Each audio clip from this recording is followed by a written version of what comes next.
Why do some people retire with financial freedom and others struggle and scrape to get by despite making similar incomes before retirement? This is a question I've been asking myself since 2010 and finding some great answers along the way. And now it's 2026, and I'm excited to share with you what I've learned in my Financial Fountain of Freedom series. I got one of my investment partners here, Stephen Yu. He's in the chat pane. Ian's note taker just joined. My dad may be joining soon, but feel free to join us live and ask questions. My name is Brad N. Reed, and I would like to encourage you to be good. And by good, I mean get out of debt, achieve your financial dreams, and give generously to your community. I help investors achieve financial freedom by creating streams of tax smart income while growing equity for future generations. And this whole point is today we've been talking about, or this series is about commercial multifamily real estate due diligence. And today we're talking about operator vetting. I've been going through the MURAL process. M stands for market analysis. U is for underwriting.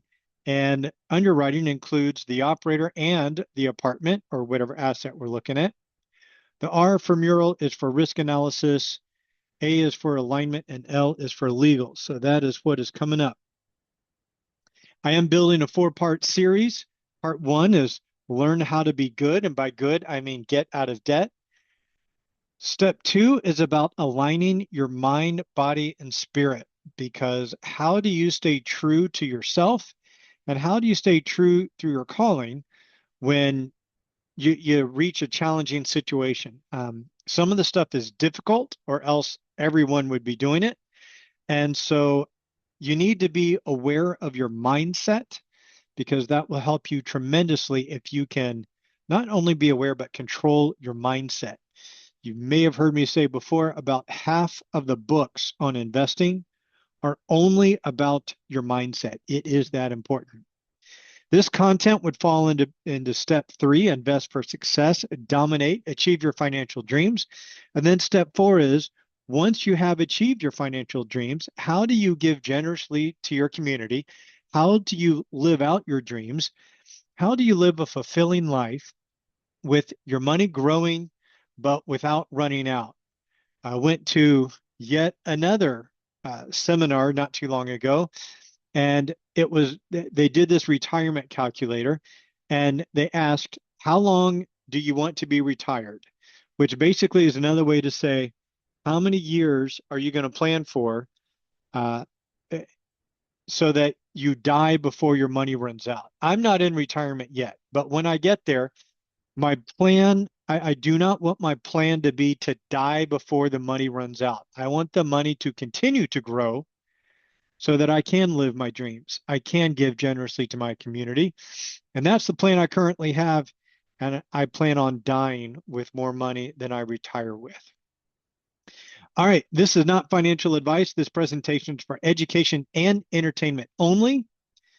There is nothing in this presentation that you should take as personalized advice or any offer to buy or sell a security.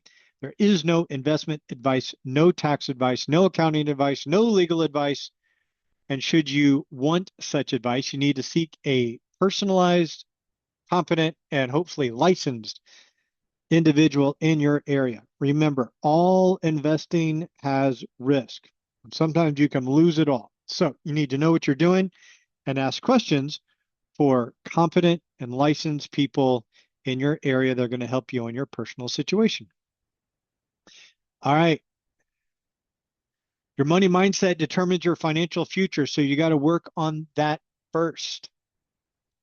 Then I want you to calculate your desired rate of return, and you can use this inflation adjusted retirement calculator. Stephen, I don't know if you've seen this one, so I'm going to grab that. Click there. I'll drop it in the chat pane for you. You can check that out. And yeah, text me, call me, or book a meeting on my calendar, and you and I can go over that. That offer is open for current investors. Stephen is a current investor. All right. And then after you know what inflation adjusted rate of return you are seeking, structure a great portfolio that is diversified, non-correlated with asymmetric risk reward, one that focuses on real estate because of when Peter Maluk did his poll of his high net worth individuals, the vast majority of them had the bulk of their wealth invested in real estate. So that's what we're going to talk about first. Then private equity, stocks, energy, and alternatives to round out a portfolio that is diversified, non-correlated with asymmetric risk reward. Now be sure that it also serves your needs for cash on cash and equity growth. And today we're going to talk a little bit about cash on cash and equity growth, but the next two sessions are going to hit on that as well. My partner Bijan Mirpour and I run a fund called Indomitable Horizons Fund, and we do have investments now. And just a reminder, folks, the reason this is not advice is that because you only get 10% of a skill by reading and listening, including seminars and videos like this. You get the other 30% by discussing it with others and 60% by actually doing it. So again, be sure you are surrounded by competent investors. And I will talk also about how to get that done. What's up, Sam? Thanks for joining us. Sam's one of my partners too. All right, so what are we talking about in this series? I've already talked about stock market advice. We are talking about multifamily knowledge right now. And then next we will, or I think it's October, November, we'll get into some private equity and energy discussions. All right, why do I and Stephen and Sam and Ian and a lot of high net worth individuals, why do they like multifamily real estate? Well, number one, you get cash flow while you hold it. A lot of the investing I used to do is I put money in and then I hope that many, many years later, I get money back. But with multifamily real estate, specifically commercial multifamily real estate, I get money while I hold it. And I think I'm going to stop here and talk about commercial versus residential. I keep talking to more and more people that say, yeah, I've got rental houses. I got single family rentals. I've got duplexes, and they're not cash flowing. Folks, if you're doing residential, multifamily, or even just single family rentals, it typically takes 8 to 10 years before you're putting money in your pocket. 8 to 10 years. Because any money that you make at the start is going to go for the next hot water heater, the roof, the air conditioner, appliances, mechanicals, repairs that you're for damage that your tenants do. They don't cash flow for about 8 to 10 years. Whereas commercial multifamily, usually they're cash flowing within the first 2 years, some of them from day one. Now, another reason I like commercial is that I have forced appreciation. Residential units, the value of the property is whatever your neighbors are doing. But for commercial multifamily, I can force the appreciation due to net operating income increases. And also shelter is a basic human need. AI and robots, I believe, are going to change our workforce and our lifestyle drastically, but we will still need a place to live. All right, how are they valued? As I just said, residential properties are driven by comps, what your neighbor's doing. Your neighbor's neglect is your problem. Thank you, AI, for that beautiful tagline. With commercial, the value of the property is the net operating income divided by the cap rate. I can control my net operating income because I can increase my income or I can reduce my expenses. The cap rate is pretty much determined by my neighborhood, but those things usually change very, very slowly. So if I can increase the net operating income, I can force the value to go up on my commercial multifamily property. There's lots of tax benefits. Talk to your tax attorney or accountant about that. And folks, here's the thing. It sounds like a good deal. I've heard this over and over and over again.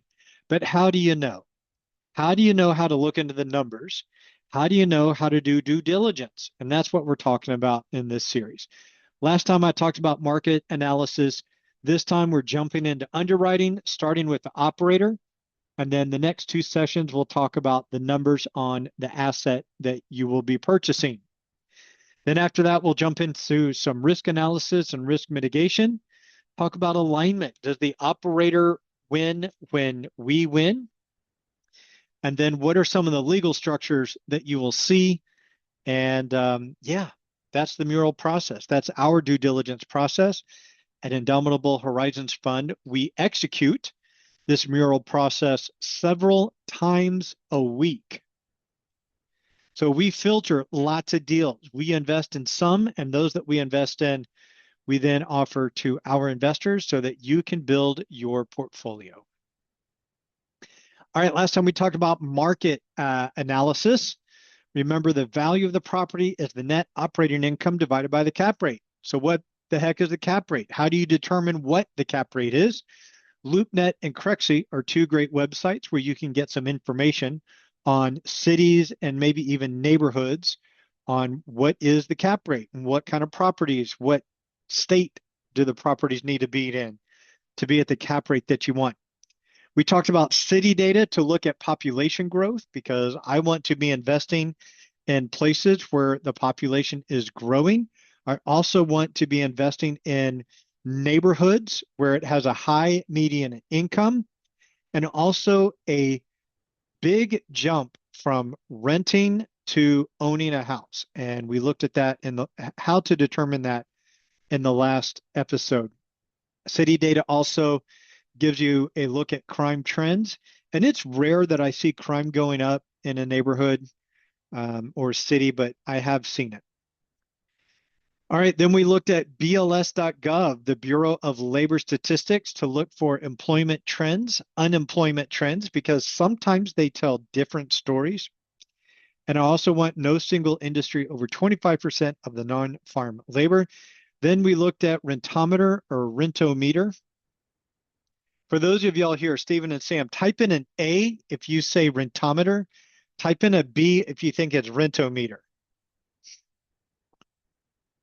Sam says A for rentometer. All right. From rentometer.com, we look at what the market actually pays for certain unit types, and we can also see what is the demand, right? So if you are in a suburb of Kansas City called Overland Park, you're probably not going to be doing studios. Whereas if you were downtown Kansas City, near the mall, where it's a very trendy area full of young professionals, you're probably not having a bunch of 3-bedroom and 4-bedroom. That may be where your studios are in your 1-bedroom, maybe some 2-bedroom apartments, but some apartment unit mixes are better suited for neighborhoods. So be sure that you are in alignment. All right, that is 13 minutes of review. That may be a record for me. I'm going to try and keep these reviews going pretty fast. So this is the schedule and what I will be covering. Let's jump into underwriting the operators. So tonight we're going to talk about the operator, and then the next two sessions we'll be talking about the numbers. The reason we start with the operator is that a great operator can save a bad deal. A bad operator can wreck a great deal. Many a times when I am going through the mural process, I get to the operator and I'm like, no, no, no, no, no, no, no, no, no, no, no. All right. Size doesn't matter. Have you ever heard that before? But track record does. There's something about this industry where people love talking about how many doors they have. I've got 800 doors. I've got 1,000 doors. I've got 400 doors. But how do you know if that's one deal or is it 10 deals? I would much rather invest with someone who's done 5, 6, 7 properties and has done them well, even if they're small, than someone who's done one property, but it's ginormous. There's a lot of programs, educational programs out there that are teaching people how to find these opportunities, especially the big ones. They teach them how to recruit new investors and then close to get a big acquisition fee on the property. And then that operator that found this ginormous unit just got a big acquisition fee, got a bunch of new investors in, but they don't teach them how to operate the property and they don't teach them how to get the returns to the investors. So what we have is a lot of people in the industry that they find a big property, they close on the property by bringing in a bunch of new investors, and then they may or may not do a good job of operating the property and getting good returns for their investors because they don't really care because now they're off on finding the next property and recruiting new investors. And so that's a big issue. So if you are talking to an operator, find out how many repeat investors that they have. Do they have the same investors on multiple deals? Or is their strategy to just go out and find new investors for every deal? How many apartments have they gone all the way through what we call full cycle? That means they acquired it, they operated it, and then they sold it. And did they or did they not get their investors the returns that they promised before the deal? So that's what we call pro forma. How did the actuals compare to the pro forma? Now, I will tell you in real estate, nothing goes as planned, right? There are always twists and turns and surprises, which is why you need a great operator because you need someone with experience. You need someone that's seen those twists and turns and has dealt with them. I'll brag about one of the operators on a deal that we are in right now. She has not only gone full cycle on several deals, she's gone full cycle on multiple portfolios, and it is her third portfolio that we are still raising on. So she's been doing this. I don't want to age her, but she had her first round of long-term rentals in the 2000s. And then when Airbnb came online, she shifted and had a portfolio of short-term rentals.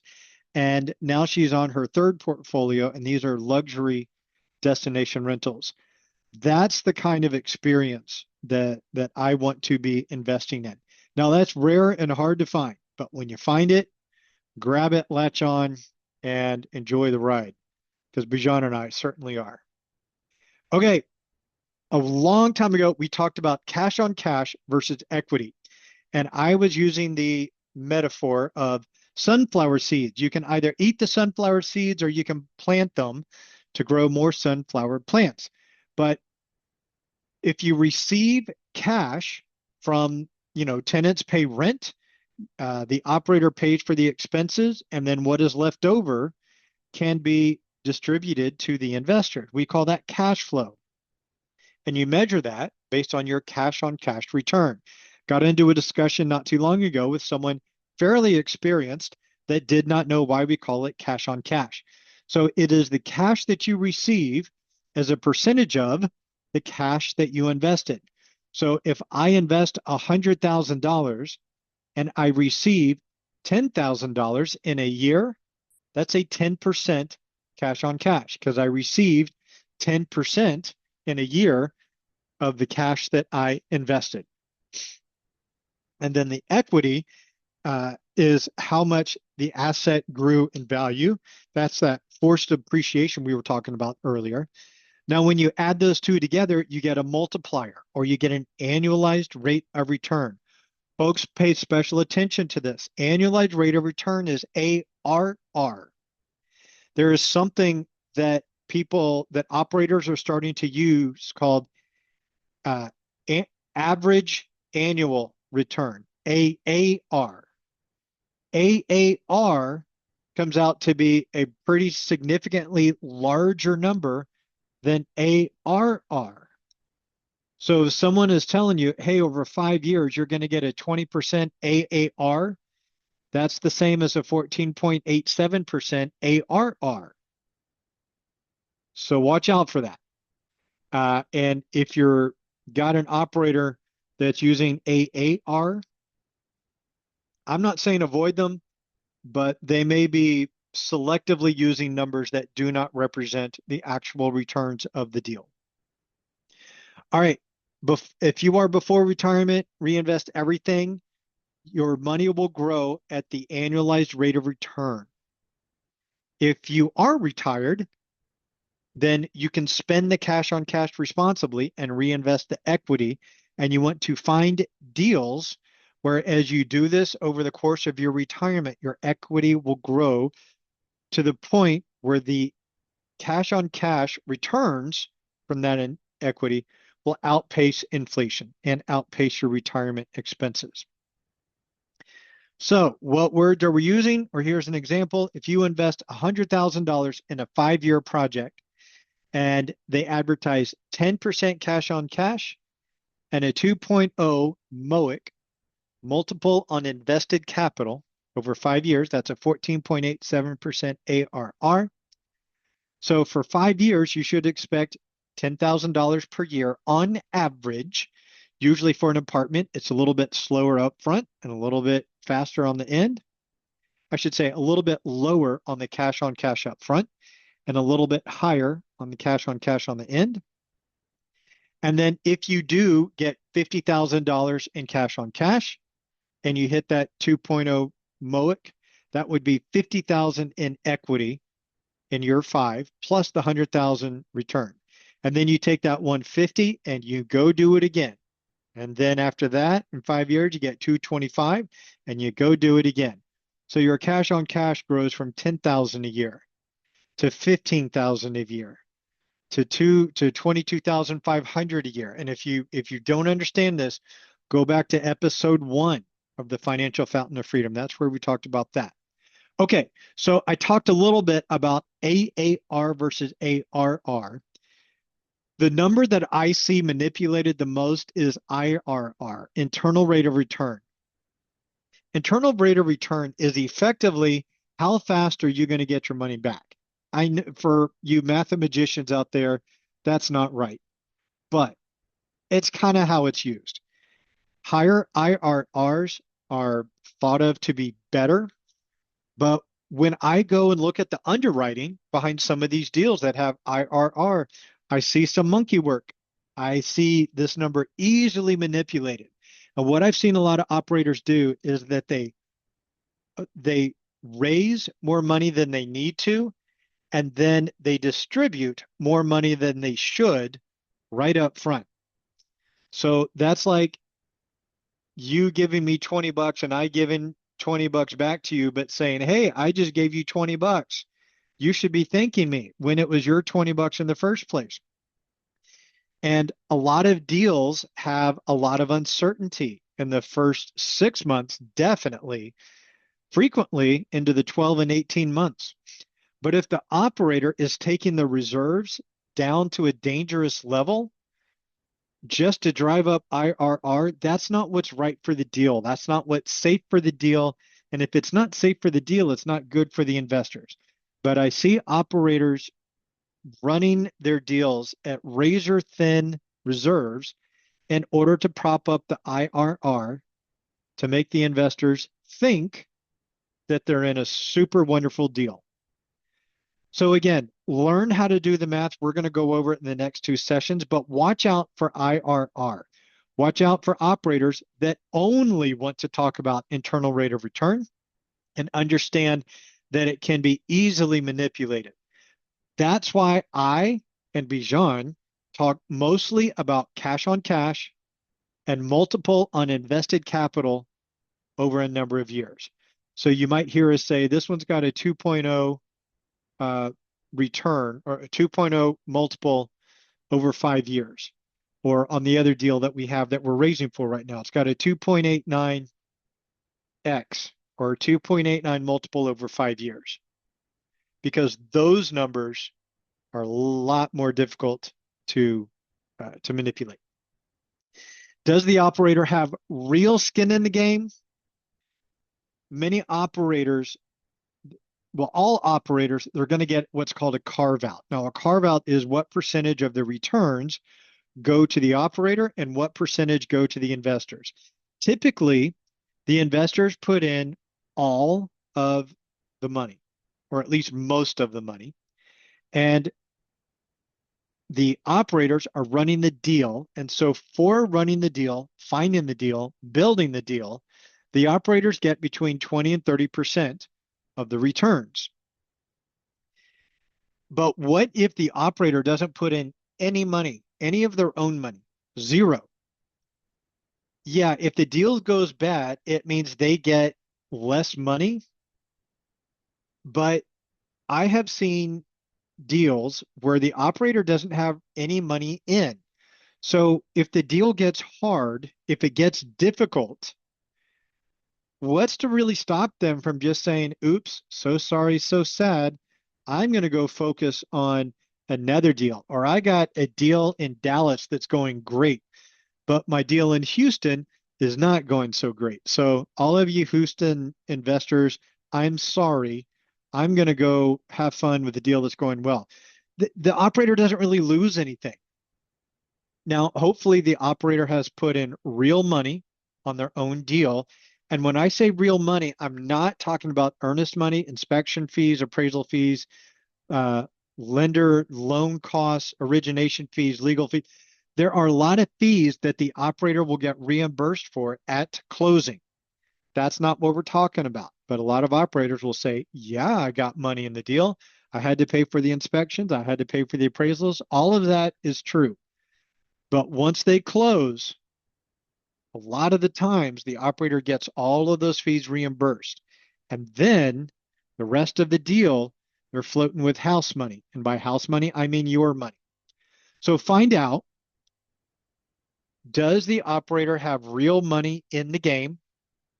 And if they do, there's just a little bit more incentive for them to see it through all the way through to the end. And that's what we would like. Doesn't happen on every deal. It also helps if the operator is independently wealthy, if the operator is rich. Some operators, they are, just getting by. But some operators have a lot of money. Now, typically, if they do have a lot of money and you say, show me your bank statement and your tax return, they're going to tell you to pound sand or maybe something even less desirable. So look at what other assets they're operating. Uh, do they have just one or two coming in? Do they have hundreds of doors, thousands of doors, multiple properties and multiple locations? How are those assets doing? Are they doing well? Are many of them distressed? Are there foreclosures in the works? The whole point of this is if the operator can write a check if things go bad, that's good for you, the investor. If they cannot, then that may mean that you could be looking at a capital call, which means you have to put in more money or you get diluted, or the deal, or you risk losing money. Capital calls are not desirable. And so if you can have an operator that can write a check rather than issuing a capital call, that is good for the operators. It also typically means that operator wants to do multiple deals with the investors. It's a warning sign if the operator just gets new investors on every single deal. All right, how do you know whether they have money or not? A lot of times they don't want to do an audit. Sometimes they will. Usually that's like really, really big, really super successful investors. They will pay for an audit because it's good marketing material. Now, typically investors that are this big that have had that good of a track record, they may not be chasing deals that give a 15% annualized rate of return, which is kind of what I'm looking for. They may be so big that they look for super duper safe deals or easy deals where their investors, have tens of millions, maybe hundreds of millions of dollars, and they're not looking for that home run. They're not looking for that deal that's going to do a light value add. They may only want 1 or 2% above inflation because if you got $100 million and you make 2% above inflation, that means you're putting $2 million in your pocket a year for your annual expenses. So if there are audits, if there are CPA review financials, that's a bonus. And if the operator has those, that is, yeah, that's a check mark. That's a good thing. A lot of operators will have a situation where there's high pressure. Maybe something's gone wrong. They're under the gun. There's pressure from somewhere sometime. A deal's gone bad. Occupancy's gone down. The city is going to do an audit, and maybe they say you got to fix stuff real quick or else they're going to shut you down. I don't know. I've seen it all over the place. How does that operator act when there is pressure? I have one operator that I'm thinking of right now, and it was a seller financing deal, and the seller wanted the insurance company to make payments to the seller. Granted, we were going to be the owners, and if something went bad, we owned the property. And I said, hey, look, for me and my investors, that's not going to work. You have to get the seller to agree for the insurance payments to come to us, the operators. This was the day before closing. This operator could have yelled and screamed at me and said, Brad, I'm never doing another deal with you ever again. But instead, that operator went to work first thing in the morning and got the terms that I needed for myself and my investors. And that operator is now a good friend of mine, and we talk frequently, and we will be doing deals again. I have had other operators that they were not under pressure. And I said, hey, for my records, I need to know the current value. What is the net operating income, please? And they said, I don't know. Go find it. There's a bunch of spreadsheets on the share drive. You figure it out. Yeah, I'm not doing deals with that one. Yeah, so every experienced operator has had a deal that's gone sideways. How do they talk about it? And how do they talk about it when things are not going well? Do they always blame other people? Do they always say, it's not my fault? Or do they take accountability for what, and maybe it wasn't within their control, but some things were within their realm of control? How do they talk about it? How do they communicate when things are going bad? And what have they learned when things did go bad? Ask those questions. If things did go bad in the past, is it costing you, the investor, because now this operator isn't getting the best lending terms? Or maybe they're having to pay a higher price for a property because it was between this operator and another operator. And because this operator had a shakier past, they had to offer a higher purchase price versus an operator with a better track record.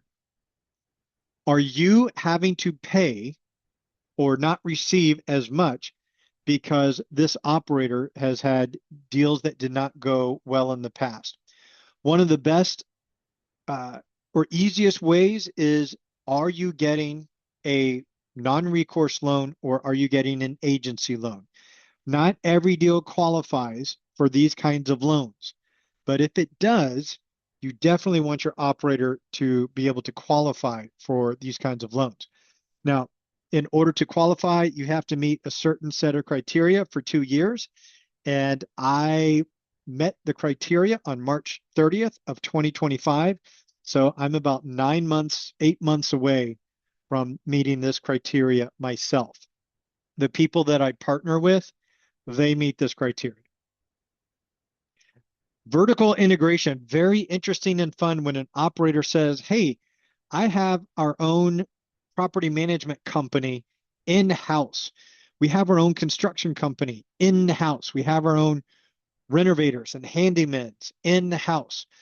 What this means is that their cost is usually significantly lower than if they were hiring a third party. Yay, that's good. Or is it?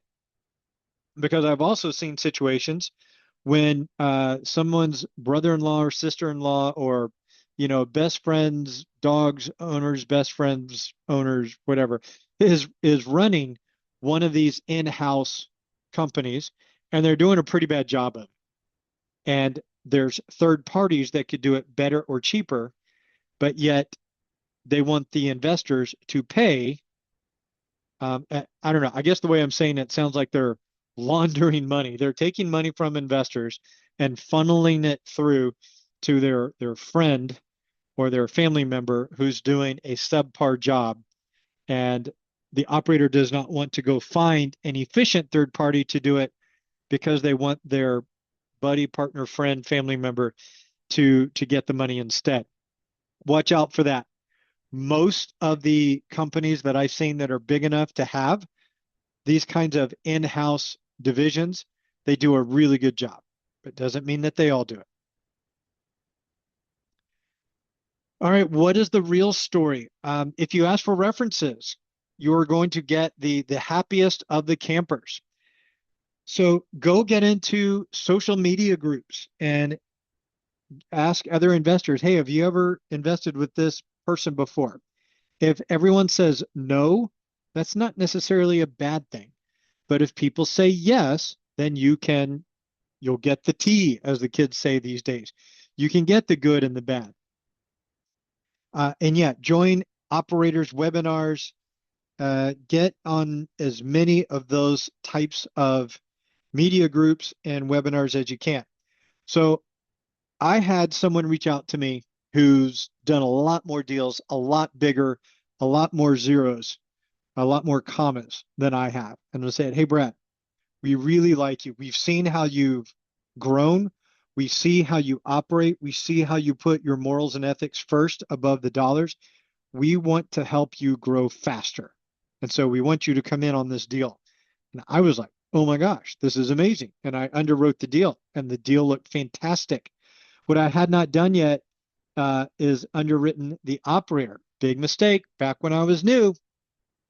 So I'm in some social media groups and I was on some webinars, and someone actually reached out to someone else and said, hey, check on that Brad guy because I think he's in on this other deal and he needs to know some stuff.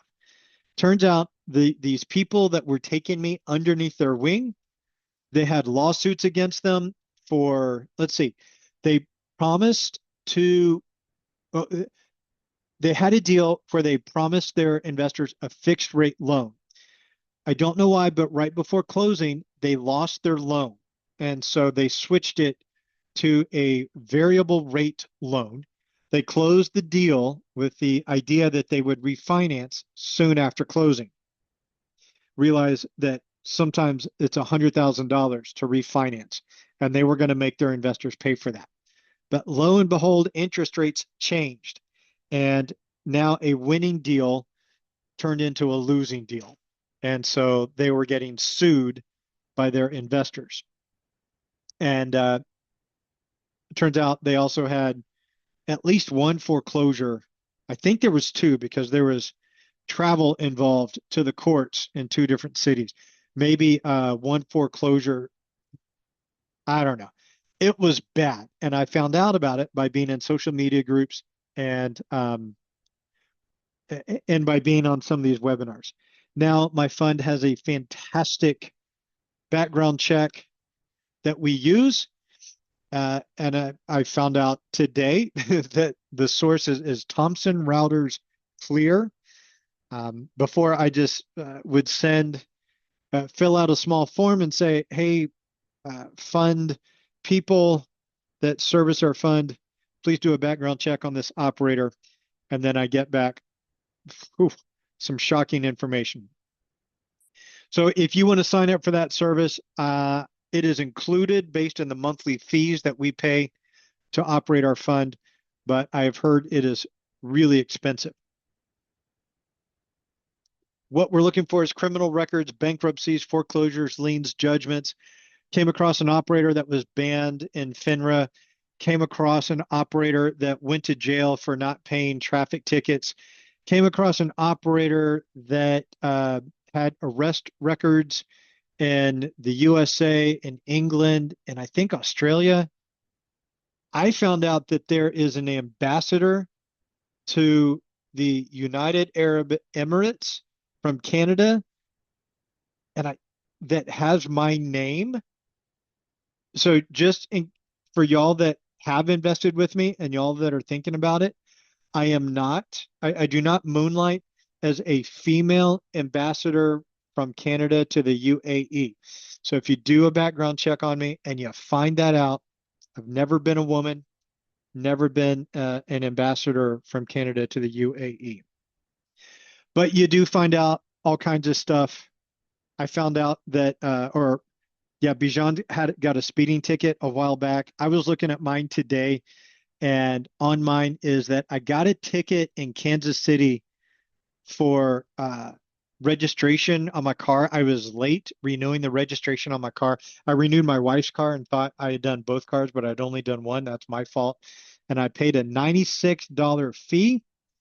And I think it's 2019, I was late on my property taxes because we put our house in a trust and the county sent our property tax bill to the trust, but the trust never sent it back, never forwarded it to me. So I was late on my property taxes and I was on the naughty list. But other than that, my background check's pretty boring. All right, so here are some things that you can do for free. Go check the county recorder where your operator lives and clerk sites. Look for liens, judgments, foreclosures. Also is free. You can do a FINRA check. I did have Series 6, 63, 65 through the Financial Industry Regulatory Association, I think is what FINRA stands for. And so you can still get some information on me at finra.org. You can also do Google.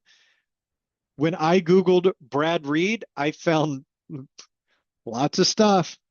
So be sure if you Google me, you Google Brad N. Reed, and then for a small fee, Pacer, I think it's .com, you can get some information there. So you can go get and do your own background checks. There's some other websites you can go to that are a little bit more expensive. Do what's right for you. If you invest through our fund, the fund does a background check on every operator. So if you invest through us or at least alongside us, then you will at least know that we have done the background check. And if you don't know, ask us, and we will show you what we can. There is certainly some confidential information like the operator's home address, some information about their family that we're just not going to share it. We're going to keep that confidential. All right, you can do some fun stuff with AI, but it also has its limitations. So the best thing to do, I think, with AI whenever you don't know how to do something is ask AI, hey, I want to do a background check on this operator. How do I do it? How do I write the prompt? And the AI itself will teach you how to do whatever it is that you're trying to do with the AI. All right, folks, here's the thing. Know who you are investing with. Now, if an operator was perfect on every single slide that I just covered, they're probably not going to pay us the returns that we want, right? They're probably so good, so big that they're like, hey, look, I'm going to take a 30 or 40, maybe even a 50% carve out because with my kind of experience, that operator is going to demand higher and bigger rewards. Or maybe they choose easier deals where their investors with that kind of track record, maybe their investors have so much money that they're happy with just 2 or 3% or maybe even 1% over inflation. So know the operator. Know which of those criteria are okay to, to lower the standards on. So for instance, I have invested with operators. I know some operators who've never exited a deal. They've done five. They have 5 deals now. Actually, I take it back. They have exited some small multifamily investment properties. But I would invest with them. because of how they communicate under pressure, their track record on the previous deals. And they typically do very similar deals to their other ones. So they don't do one in downtown Dallas and another one in some little tiny town out in the middle of nowhere that no one's heard of. They're pretty consistent. They're rinse and repeat. They have repeat investors, and they consistently deliver their returns, um, and they under promise and over deliver. I have some investors that I have invested in, and they over promised and under delivered.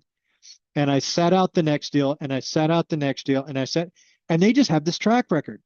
And it kind of breaks my heart because we have a lot of people in common. And I have investors come to me and say, "Oh man, I invested with so and so, and the deal's not doing well." And I, I, I don't want to throw other people under the bus. I certainly don't want to gossip, but it's just like, well, did you ask how their previous deals have gone? Have you asked investors on those other deals? Because it's kind of a pattern now. So know who you're investing with. All right, Sam, Steven, Ian's note taker. Anyone else in the chat pane? What's up, Dad? Thanks for being here. Love you, Dad. Can't wait to see. I'm going to see my dad here in a couple of weeks. And my mom.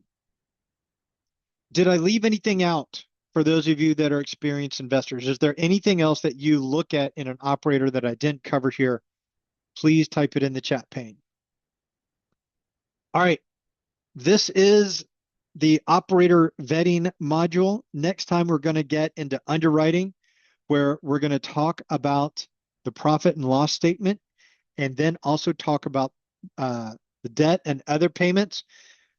Going to take you into the spreadsheets, and we're going to go from the top line revenue all the way to the bottom line cash.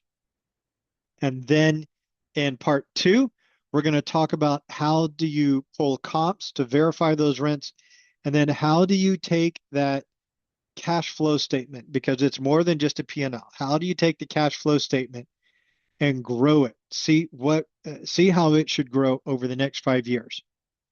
And then that will complete the underwriting part from MURAL. And then you see risk, alignment, and legal. And then one episode putting it all together late October. All right. Again, build your own financial fountain of freedom so you have streams of income that are outpacing inflation and that you can leave a legacy to future generations. Folks, if you do not work on your mindset on a daily or at least weekly basis, you're losing the game. Your money mindset will determine your financial future. If there's one thing that you remember out of this entire series, is that your mindset determines your future. If there's two things that you remember, it's understand inflation and how the biggest destruction of wealth is inflation, and you cannot avoid it. You absolutely must outpace your inflation.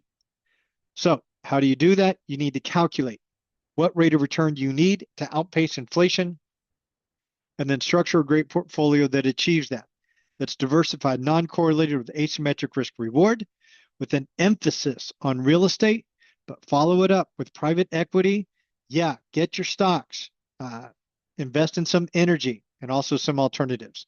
This was covered in the first, I think, 3, maybe 3.5 episodes. Yeah, I did one called 3.5, where I went back and I did an episode just on how to use the inflation-adjusted retirement calculator. So if you do a YouTube search, Financial Fountain of Freedom, episode 3.5, you'll see how to use the inflation-adjusted retirement calculator. All right, be sure you pick investments that meet your need for cash on cash and equity growth. We have investments now that have pretty good cash on cash and pretty good equity growth. Thank you for watching my video. Realize that just by watching the video, you're only going to get about 10% of what you need to develop the skill of investing. that I have been working on since 2010. Okay. Yeah, I started the end of 2010. So I am over 15 years into this journey and still honing my skills. You're going to get 30% of your skill just by talking about it, but 60% by actually doing it. You need to be doing it in a safe environment, right? You're not going to learn how to ride a bike on the highway. Don't learn how to swim in the deep end of the pool that's got, sharks in it or whatever. Do it with a safe environment. Do it with people that you trust that have experience. Do it with people that have been working on their skills. I would love to partner with you on your first deal. And I got some deals right now that I think would be suitable for first time investors. So, how do you connect with me? Reach out to me on any of these social media. I would love to connect with you, talk to you, help you, partner with you. All right. The chat pane is empty. That means there's no questions, no other things to add on for how to vet operators. So I'll just say, folks, thank you for watching this video. Thank you for those that attended live. I look forward to partnering with you and working with you and learning more about investing with you. And until next time, always, folks, invest on logic, not on hope. God bless you.